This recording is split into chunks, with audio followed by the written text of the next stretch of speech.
I was a bedside nurse, but even before that, years ago, I was a doula for many years. And then I went to nursing school because I know I wanted to keep going in that field and do more.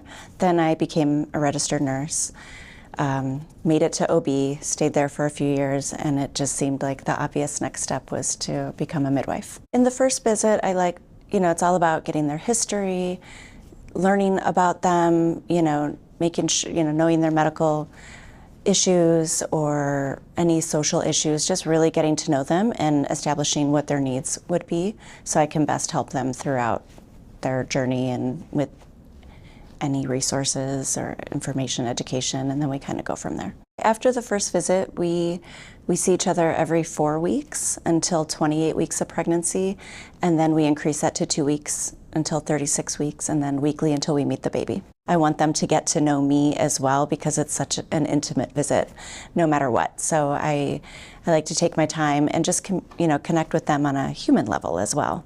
I do love when my patients have a birth plan. I think it's great in establishing what is most important to them for their experience, with also the education that it could possibly change. One predictable thing about birth is that it is unpredictable, and sometimes we have to listen to baby and we have to veer off it, and then we can usually get back to it.